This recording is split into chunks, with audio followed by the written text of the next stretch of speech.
बहुत समय पहले की बात है। एक गांव का सेठ रामलाल बहुत लालची था।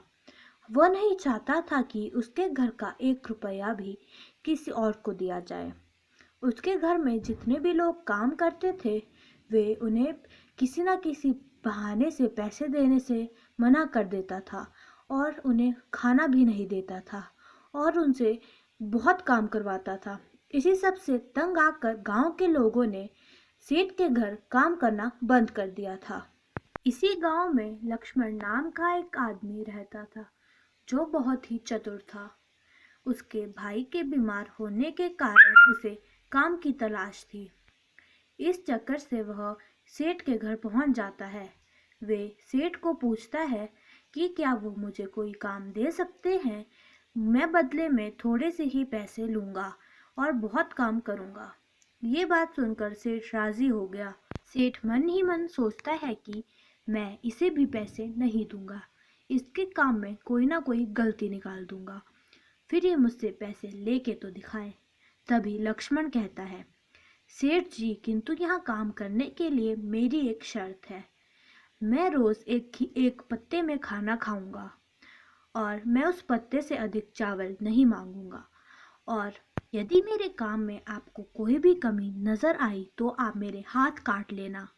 यदि ऐसा नहीं होता है और आप मुझे पैसे देने से मना कर देते हैं तो बदले में मैं आपके हाथ काट लूँगा। सेठ कुछ देर सोचता है और फिर राज़ी हो जाता है। अगले दिन से लक्ष्मण वहाँ काम करने आता है। सेठ उसे रहने के लिए अपने घर के पीछे एक कुटिया में थोड़ी जगह दे देता है। जैसे ही लक्ष्मण काम करके वापस घर लौटता है तो वह एक बड़ा केले का पत्ता लाता है और उसमें भोजन मांगता है। सेठ केले का पत्ता देखकर हैरान रह जाता है और उससे कहता है, ये क्या इतना बड़ा पत्ता, क्या तुम इसमें खाओगे? ये कैसे हो सकता है? लक्ष्मण कहता है, सेठ जी, आपको अपनी शर्त पर अडिल रहना होगा। मैं आपके हाथ काट लूँगा यदि आपने मुझे मना किया तो। सेठ डर जाता है और उसे केले के पत्ते पे भोजन दे देता है। लक्ष्मण दूसरी बार नहीं मांगता और भोजन खाकर चला जाता है और फिर से काम करता है।